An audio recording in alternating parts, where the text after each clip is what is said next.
안녕하세요. 박영주입니다. 오늘은 코레일 시험 빈출 탑7 의사소통 영역의 문제를 풀어보도록 하겠습니다.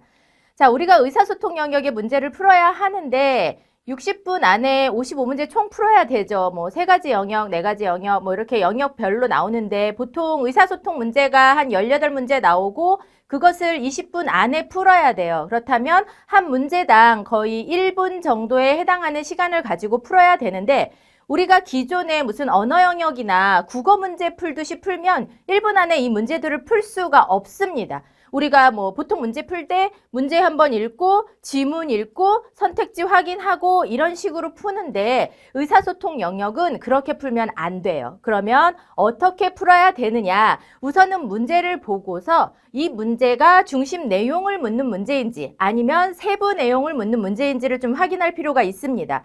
중심 내용을 묻는 문제면 바로 읽고 선택지에서 중심 내용에 맞는 거 찾아주면 되는 거고요. 만약에 세부 내용을 파악하는 문제면 먼저 선택지를 확인한 다음에 내가 확인해야 할 선택지, 내가 확인해야 할 지문의 내용이 무엇인지를 먼저 살펴보고 그것을 지문을 읽으면서 확인해 가는 과정을 통해서 문제를 풀어야 됩니다. 그래서 우리 이 빈출 문제 7문제를 통해서 우리가 어떻게 하면 좀 빨리 풀 수 있고 정확하게 풀 수 있는지 오늘은 좀 스킬 중심으로 강의를 진행해 나가도록 하겠습니다. 자, 맨 먼저 나와 있는 문제. 자, 기억의 의미와 가장 유사한 것은, 자, 코레일 시험에서 같은 의미를 묻는 문제는 많이 나오는 편이에요. 그래서 이런 같은 문제가 나올 때, 같은 의미의 단어를 찾으라는 문제가 나올 때 그냥 가장 간단한 방법은 이 단어를 다른 단어로 바꿔보는 것이 가장 편합니다. 바꿔서 각 선택지에 대입을 해봤을 때 가장 자연스럽고 어떤 의미의 변화가 없는 문장이 같은 의미의 문장이 되는 거예요. 자, 그러면 우리가 읽어보게 되면 뭐 다 읽을 필요 없겠죠. 필요한 부분만 읽으면 됩니다. 그럴 때 과감하게 발벗고 나서서 자신을 던질 수 있는 용기를 통해 결단이 이루어질 수 있을 것이다. 자, 자신을 던진다. 여기서 자신을 던진다라 자신을 다 내던진다. 내버린다. 내 모든 것을 다 갖다 바친다. 뭐 이런 의미가 되잖아요. 그래서 이런 거 뭐 희생하다. 이런 단어로 바꿔보면 바로 답을 찾을 수가 있습니다. 승리의 여신이 우리 선수들에게 미소를 희생했다. 말이 안 되죠. 그는 유능한 기사였지만 결국 도를 희생하고 말았다. 여긴 의미가 변해버립니다. 최동원은 직구 위주의 강속구를 희생하는 정통파 투수 이런 말 쓰지 않죠.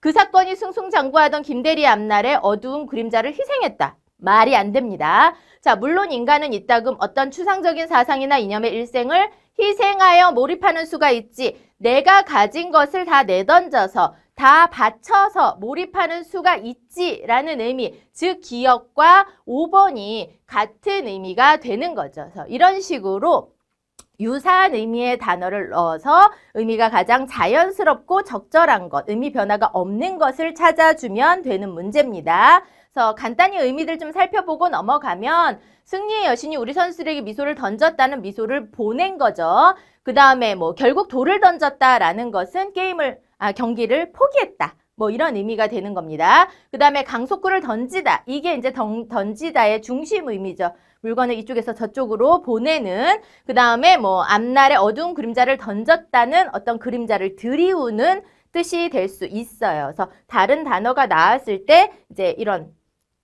유사한 의미의 언어로 바꿔서 같은 의미를 찾는 문제입니다. 그래서 간단하게 풀 수 있는 문제예요. 자, 다음 문제. 답은 5번 확인됐고. 자, 다음 문제 볼게요. 다음 글의 내용과 일치하지 않는 것. 자, 일치, 불일치 문제는 결국은 세부 내용을 파악하라는 문제. 세부 내용을 파악할 때는 이 안에 있는 모든 세부 내용을 우리가 파악할 수는 없잖아요. 그러니까 뭐부터? 선택지를 먼저 살펴보고 선택지에서 살펴봐야 할 세부 내용이 무엇인가? 그것을 먼저 봐야 됩니다. 내가 중점적으로 봐야 될 세부 내용이 무엇인가? 자, 보세요. 우리 민족의 문화에는 민족의식이 반영되어 있다. 그 다음에 서양 음악은 심장 박동수를 박자의 증거로 잡았다.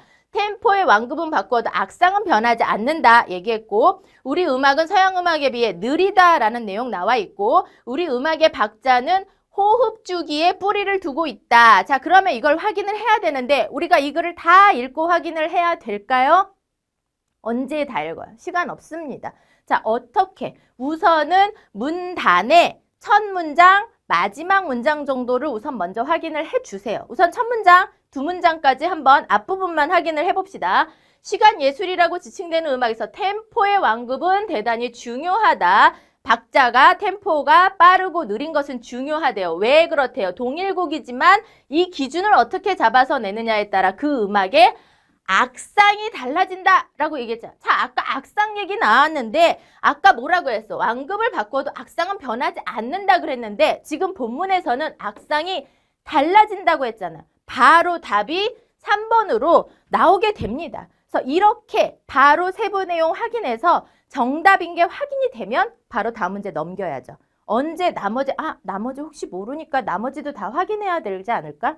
확인할 시간 없습니다.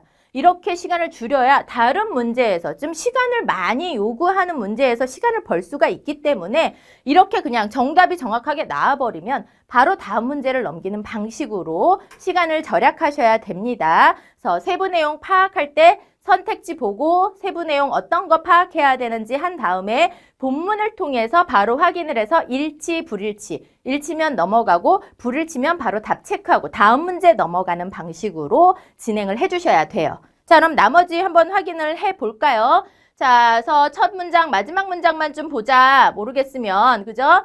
자, 보면은 한국의 전통음악은 서양 고전에 비해서 비교적 속도가 느리다라고 얘기를 했고 그러면 느린 이유는 무엇일까 하니까 여기 느린 이유 나올 것이고 그 다음에 전통 문화를 보면 호흡을 중시하는 징후가 있다라는 것들 나와 있고 그 다음에 이와 같은 나왔잖아요. 그럼 전체 내용을 좀 정리해 준다는 거니까 그래서 동서양 간의 어떤 음악을 관찰해 보면 서양의 템포 개념은 맥박이다라고 얘기했고 우리의 어떤 템포 개념이겠죠. 호흡의 주기에 있다. 근데 이런 것들이 결국엔 전통 문화에서 호흡을 중시하는 것과 연관이 있다 그랬으니까 민족의식이 반영됐다라고 볼 수 있고 서양 음악은 아까 맥박, 심장의 고동이라고 박자에 준 거 얘기했습니다. 그 다음에 우리 음악 느리다라는 내용 계속 나오고 있죠. 그 다음에 우리의 박자는 호흡의 주기에 뿌리를 두고 있다. 다 바로 확인이 되죠. 그쵸? 그래서 전체 내용을 다 읽으려고 하지 마시고 파악할 선택지를 본 다음에 그에 맞는 키워드를 찾아서 아니면은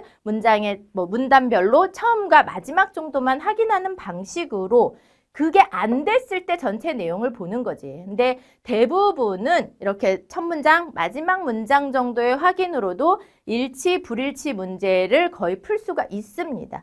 그래서 여러분이 생각하기에 1분 내에 이걸 다 읽고 푸는 게 어렵지 않을까라고 생각할 수도 있지만 출제자들도 결국은 1분 내에 풀 수 있게 문제를 내거든요. 어떻게? 단서들을 줘요. 힌트를 줘요. 그래서 굳이 다 읽지 않아도 풀 수 있게끔 이렇게 세부 내용, 일치, 불일치 문제 이런 방식으로 선택지 확인하고 내가 필요한 세부 내용만 바로 확인해서 일치하면 넘기고 불일치하면 답 체크하고 바로 다음 문제 넘어가는 방식으로 시간을 줄이셔야 합니다.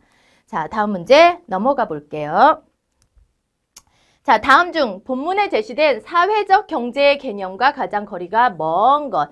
자, 이 문제 아마 이제 필기시험 합격 통지서 받으면서 샘플 문제 3번으로 나왔던 문제입니다. 그래서 1번, 2번은 저희 교재에 있었으니까 따로 보지 않고 여기서는 지금 사회적 경제의 개념과 가장 거리가 먼 것을 찾으라고 얘기했고 그러면 여기에 나와 있는 비교적 짧은 본문은 사회적 경제에 대해서 얘기를 하고 있다라는 거고 이 얘기도 결국은 사회적 경제에 대한 세부 내용들 중에서 거리가 먼 거를 찾으라는 얘기니까 무엇을 먼저 봐야 되는 거예요? 선택지 먼저 봐야 되겠죠? 기존의 복지국가 담론을 얘기하고 있느냐? 이거 못합니다. 자본주의 시장 실패에 대한 모델이냐? 공식 경제와 비공식 경제의 경계냐? 그 다음에 사람과 가치를 존중하는 사람 중심의 경제냐? 상호협력과 사회연대를 바탕으로 하느냐? 그래서 이런 단어들이 들어가 있는가를 봐야 되는 거죠.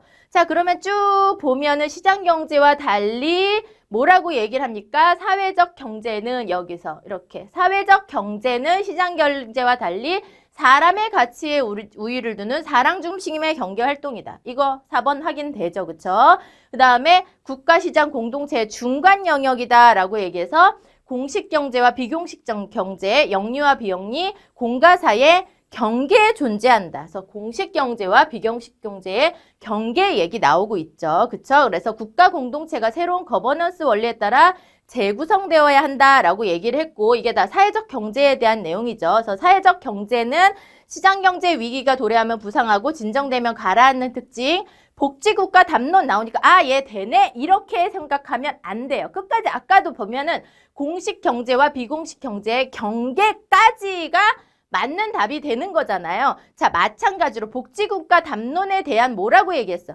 회의잖아. 회의는 다시 생각해 본다라는 건데, 이것이 뭐 긍정적으로 다시 생각해 보는 게 아니라 그 안에 담긴 부정적인 요소가 많아서 그것을 다시 생각할 때 주로 회의라고 얘기를 하거든요. 완전히 의미가 담론과 그 담론에 대한 회의는 의미가 완전히 반대가 되는 개념입니다. 사회적 경제는 복지국가 담론에 대한 회의 혹은 자본주의 시장 실패에 대한 대안이나 보완책으로 거론이 되는 거니까 자본주의 시장 실패에 대한 모델은 되지만 기존의 복지국가 담론이 아니라 그 담론에 대한 회의가 나와야 되는 거죠. 그래서 답은 바로 1번이 되는 겁니다. 마지막 5번도 마지막 문제 나오죠. 상호협력과 사회연대라는 요구, 그러니까 상호협력과 사회연대를 바탕으로 한 경제적 활동도 다 사회적 경제에 포함되는 내용입니다. 그래서 세부 내용 나올 때 선택지를 통해 확인해야 될 키워드 바로 확인하고 그 키워드 나오는 즉시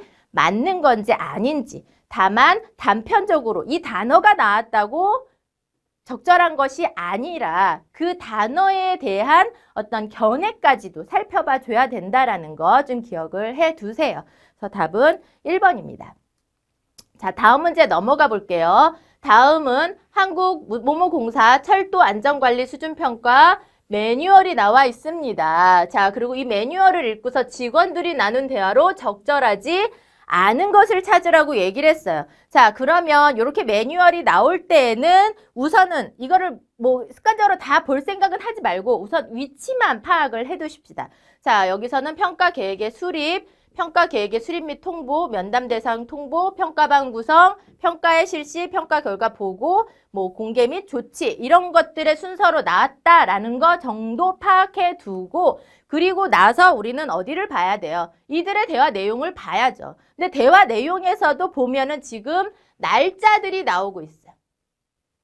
날짜가 계속 나온다라는 건 날짜를 특히 기간을 특히 유념해서 살펴봐 줘야 된다라는 거죠. 자, 이렇게 먼저 우리 A, 1번 A부터 한번 살펴보도록 하겠습니다. 자, 봤더니 우리가 올해 11월 말까지 평가 대사 기간과 뭐 일정한 연간 평가 계획을 세워야 합니다. 언제까지? 11월 말까지. 그래서 맨 앞에 연간 평가 계획의 수립이 나와 있었는데, 자, 뭐라고 얘기를 했어요? 그것을 매년 11월 말까지 하는데 어떤 거? 뭐 이런 예산, 일정 이거 다 들어가 있잖아요. 그러니까 이거는 적절한 대화가 되는 겁니다. 자, 그 다음에 바로 또 확인을 해봐요. 두 번째, 평가 시기라고 얘기를 했어요. 그래서 평가 시기는 뭐 7월 1일부터 5일까지로 계획할 때 평가 시행 계획을 평가 대상 기관의 장에게 6월 20일에 통보하면 되겠어요. 자, 평가 기관이 평가 대상 기관의 장에게 연락하는 내용, 여기 평가 대상 기관의 장에게 통보하는데 언제?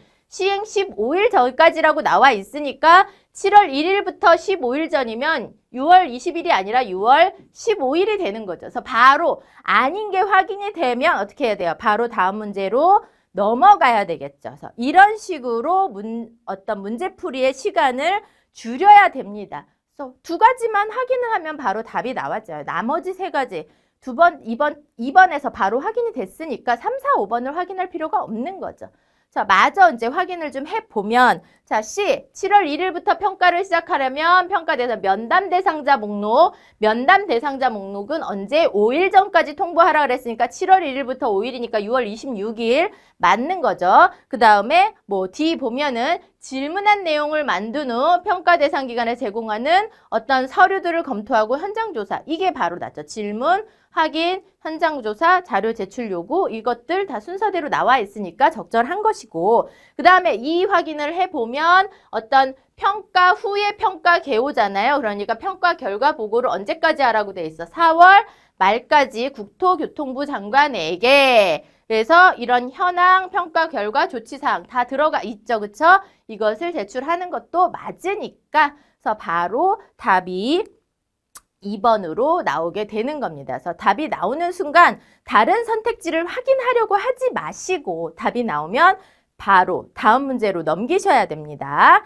자, 우리 또 다음 문제 볼게요. 자, 문제가 뭐라 했어요? 글의 내용을 포괄하는 문장으로 적절한 걸 찾으라는 내용은 중심 내용을 찾으라는 겁니다. 이 글 전체의 중심 내용을 찾으라 그러면 그때는 선택지를 먼저 볼 필요가 없다라고 제가 얘기를 했어요. 자, 그러면 우선은 글을 보고서 글 전체, 그러면 이 글 전체를 다 읽어야 될까요? 아니죠. 전체 다 읽지 말고 각 문단의 앞부분과 뒷부분씩만 우선 보고서 내가 포괄하는 문장을 찾을 수 있는지 한번 살펴보자고요.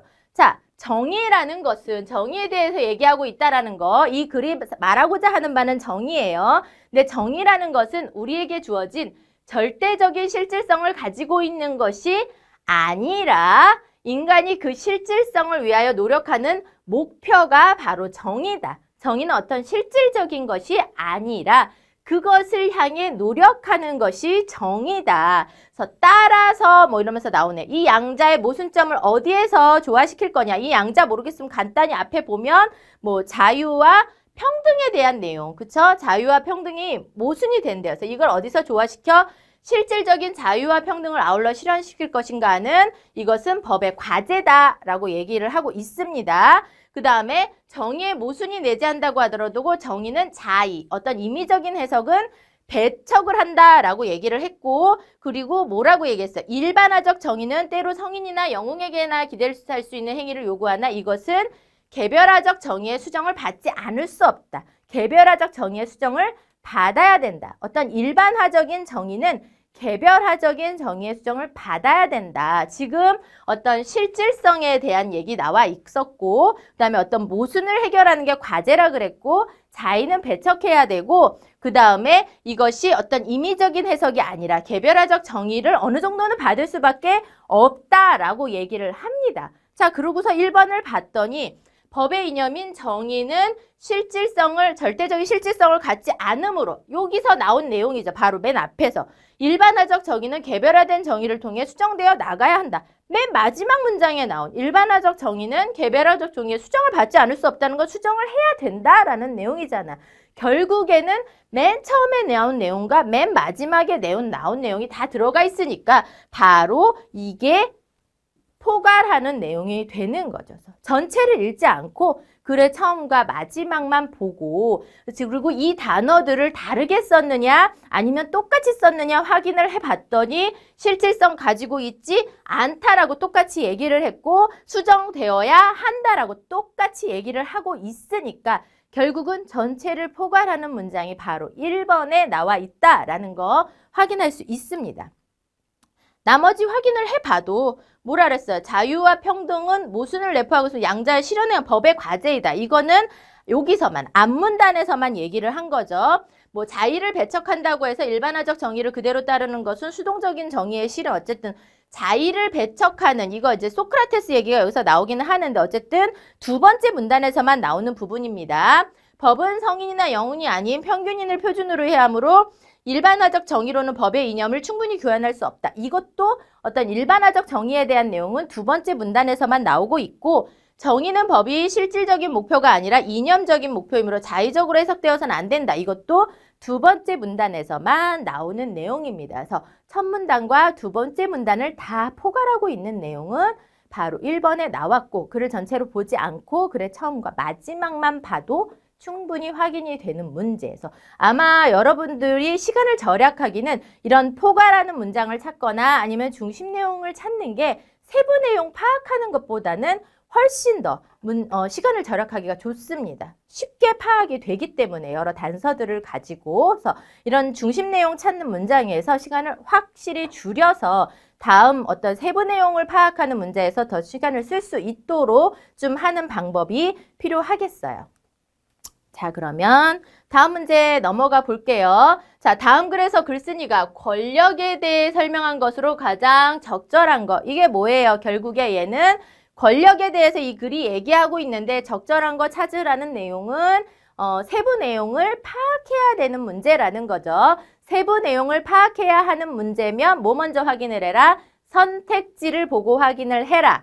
자, 그런데 여기에 나와 있는 5개의 선택지가 있는데 우리가 가지고 있는 배경 지식에서 어긋나는 애들이 나오는 경우가 있어요. 자, 그러면 그런 애들은 지금 적절한 것을 찾으라고 했으니까 내가 가지고 있는 배경 지식에서 좀 적절하지 않은 애들은 사실 좀 먼저 쳐내고 내가 가진 배경 지식에서 말이 될 것 같은 아이들을 먼저 찾아주는 방식으로 좀 풀 수 있습니다. 이 문제의 경우에는.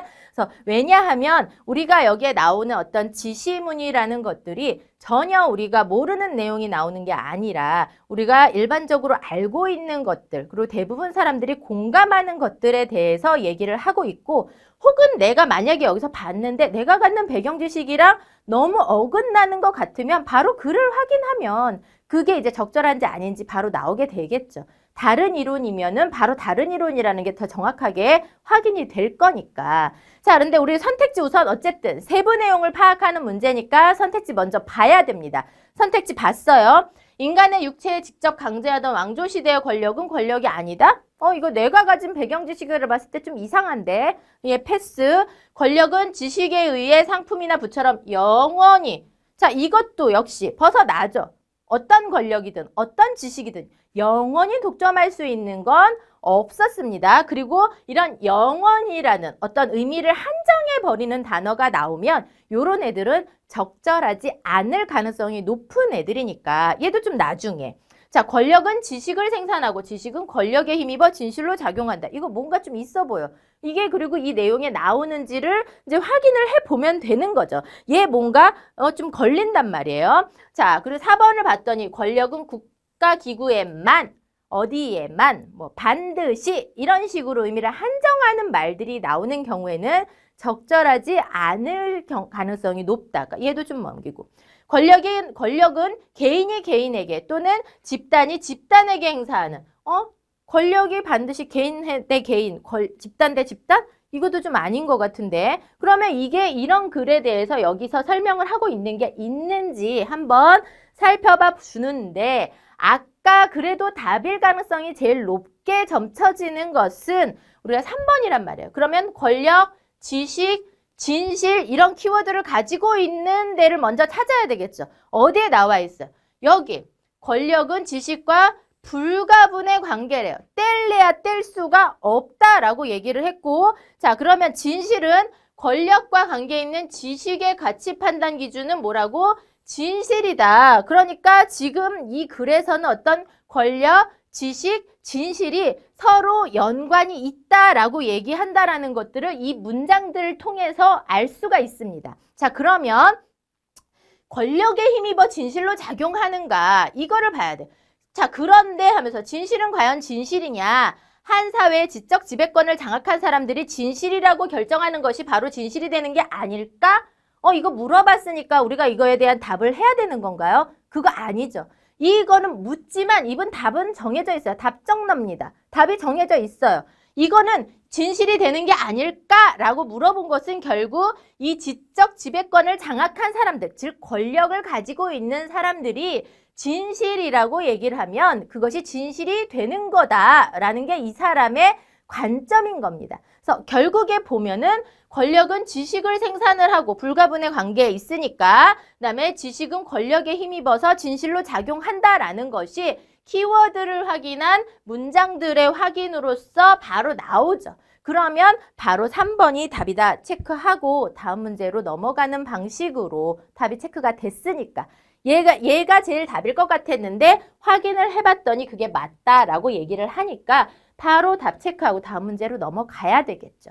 자, 우리 뭐 간단히 확인해 보면 뭐 왕조 시대의 권력 쭉 이제 보면은 과거의 왕조 시대의 권력 나오죠. 뭐 물리적 폭력에 가까웠다, 뭐 권력이 아니다라는 말 결국 안 나오고, 그 다음에 뭐 권력은 소유물이 아니다라고 얘기했으니까 영원히 당연히 독점할 수 없겠죠, 그쵸? 그 다음에 이제 권력이라는 것은 뭐 어떤 그물코처럼 무수한 복수의 권력, 그러니까 막 되게 복잡한.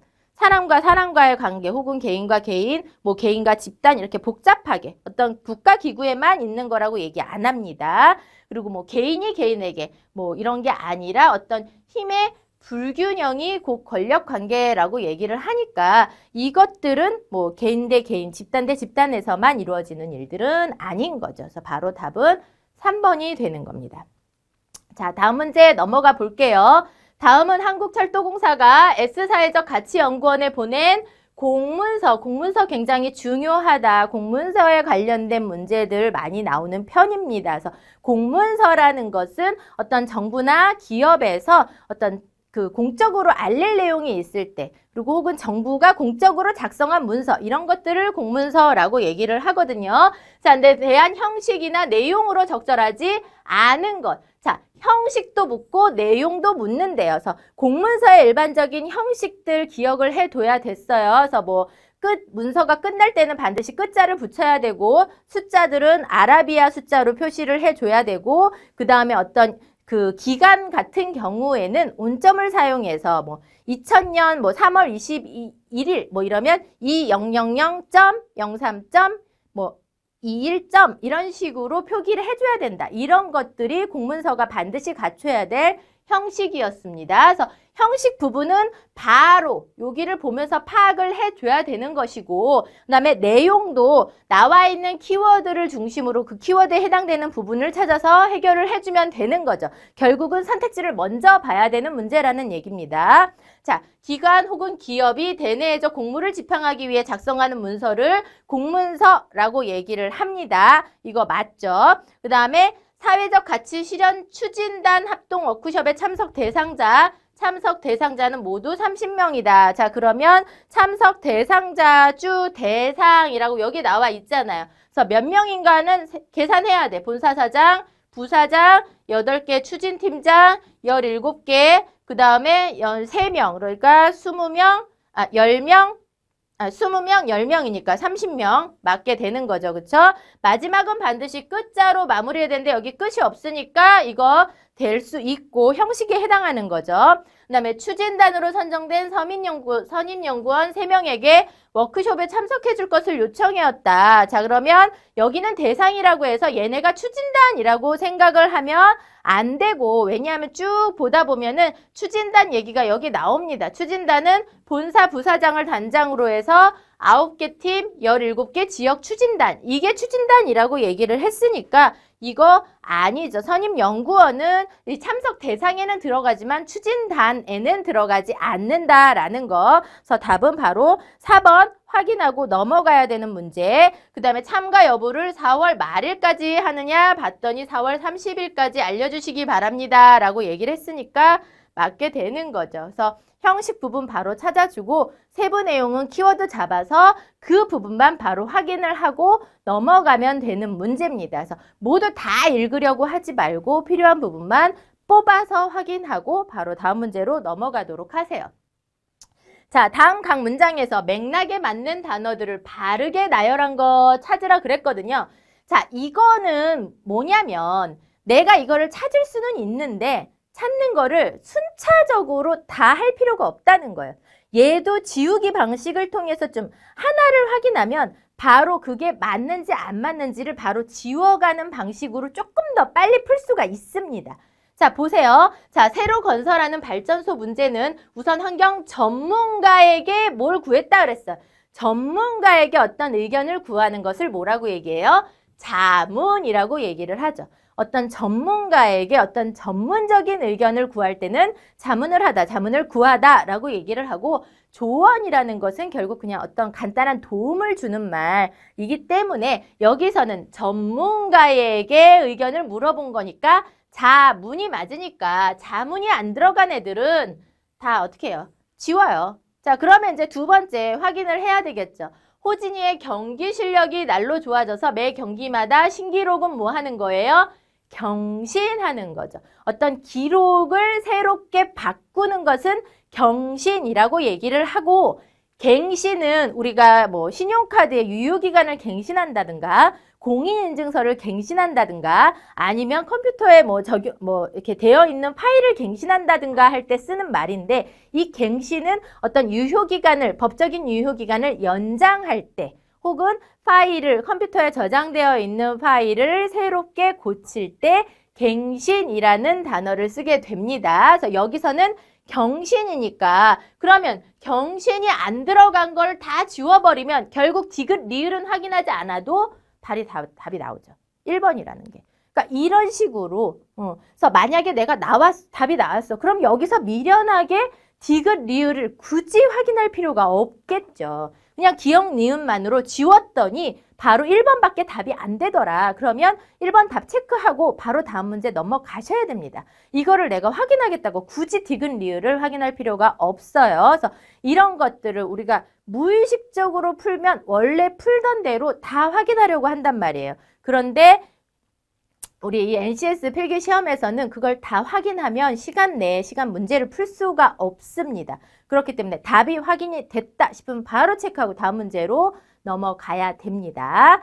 자, 우리 답은 벌써 1번 나왔고 이제 나머지 확인을 해보면 연차를 사용하기 위해서 팀장님한테 허락을 받는 거죠. 어떤 승인을 받는 건 결제라고 얘기하죠. 결제, 앞에 나와 있는 결제는 뭐 신용카드 결제처럼 어떤 일을 딱 끝내는 거 그런 걸 얘기하는 거고 자금이 부족해 어렵다는 사정은 비치는 거예요. 그래서 비친다라는 건 어떤 마음을 살짝 내보일 때 그럴 때 비치는 거죠. 우리가 왜 옷을 입어도 비치는 옷은 막 드러내놓고 보여주는 게 아니라 안에 속살이 살짝 보이는 거잖아요. 말대로 그것처럼 마음도 살짝 비칠 수가 있어요. 내가 뭐가 갖고 싶을 때 그 마음을 살짝 드러내 보이는 거, 살짝 내보이는 거 그런 것들을 그런 마음을 비쳤다라고 얘기를 하게 되죠.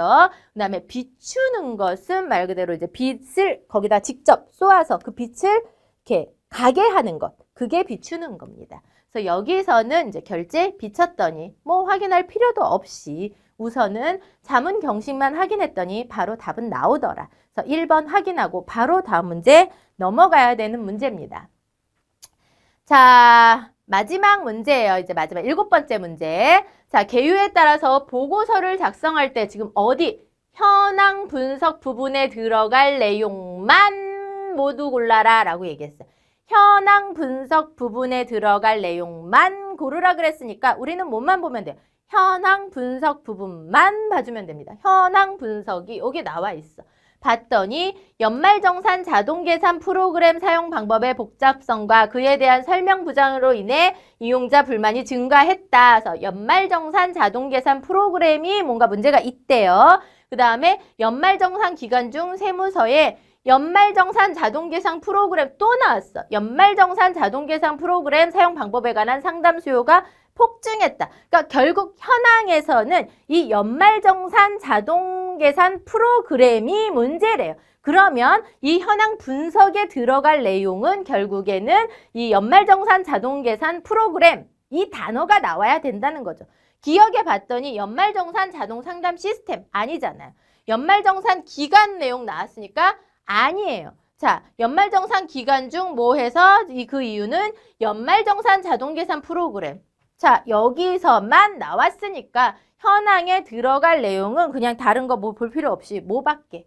디귿밖에 없다라는 거. 그래서 여기서 무슨 지우기 방식 이런 거 할 필요 없이 지금 보기는 3개밖에 안 나와 있잖아요. 간단히. 이거는 그냥 키워드만 찾으면 되는 문제니까. 그러니까 원래대로 좀 시간을 절약하려면 이렇게 뭐 보기에서 찾으라고 얘기하면 뭐 제일 많이 나온 걸 먼저 확인을 한다든지 아니면 좀 빈도수가 높은 거를 확인하고 지우는 방식으로 문제를 빨리 풀 수도 있겠지만 지금 여기는 이제 핵심 키워드가 확실히 잡혔기 때문에 그 키워드가 나왔나 안 나왔나만 살펴봐 주고 안 나온 기억, 니은은 지우고 나와 있는 디귿만 현황 분석에 들어갈 수 있겠구나 하고 바로 간단하게 풀 수 있는 문제입니다. 그래서 이런 문제가 나왔을 때 시간을 지체하지 마시고 바로 키워드 해석 막 이거 푸는 거 한 10초, 20초 면 간단히 풀 수 있는 문제거든요. 그래서 이런 문제가 나왔을 때 시간을 확실하게 줄일 수 있는 문제가 나왔을 때 시간을 확 줄여서 내가 이제 뭐 추론 문제가 나온다던가 예, 추론 문제 같은 경우에는 글의 어떤 전체적인 내용을 좀 파악해야 되거든요. 그래서 그럴 때 좀 시간을 벌 수 있도록 하는 요령들이 필요합니다. 그래서 이제 이번 주 토요일이면 여러분 이제 코레일 시험 보실 텐데 모두 의사소통 영역에서 이제 제가 드린 팁들을 가지고 좋은 성적 거두실 수 있을 거고요. 많이 시간 절약하고 또 정확하게 풀 수 있는 문제. 그리고 여기 빈출에는 추론 문제가 나오지는 않았는데 추론 문제의 경우에 이제 살짝 팁을 드리면 추론 문제를 여러 번 읽으면서 풀려고 하면 시간이 너무 많이 듭니다. 그래서 대신 한 번 읽을 때 좀 정확하게 파악을 해야 돼요. 그래서 추론 문제의 경우에는 어떤 주로 나오는 게 이제 전체 내용을 보고 전체 내용을 약간 이제 틀어서 변형시키는 방식으로 뭐 적절하지 않은 것들을 얘기를 하거든요. 그리고 주로 좀 많이 나오는 게 어떤 두 가지 대상을 비교 대조해 놓고 그것을 서로 좀 교차시켜서 적절하지 않은 예문을 만드는 경우가 많이 있습니다. 그래서 그렇게 두 가지 이상의 대상이 나왔을 때는 각각의 특성들을 좀 다르게 표시를 하는 거죠. 그래서 만약에 A와 B가 나왔으면 뭐 A는 동그라미로 표시를 했으면 B는 네모로 표시를 한다든가 A를 그냥 일반 밑줄로 표시를 했으면 B는 어떤 물결 밑줄로 표시를 한다든가 하는 방식으로 이제 좀 각각의 특성을 다르게 표시를 해놓고 이제 추론해야 될 내용이 나왔을 때 그것들을 이제 다르게 표시한 것들을 토대로 좀 분석을 해주면 추론 문제의 경우 여러 번 계속 왔다 갔다 하면서 읽지 않고 한 번만 읽고도 문제를 풀 수가 있습니다. 그래서 제가 드린 스킬과 팁들 잘 기억을 해 두시고요. 그리고 이번 주 시험에서 모두 좋은 결과 있으시길 바라겠습니다. 감사합니다.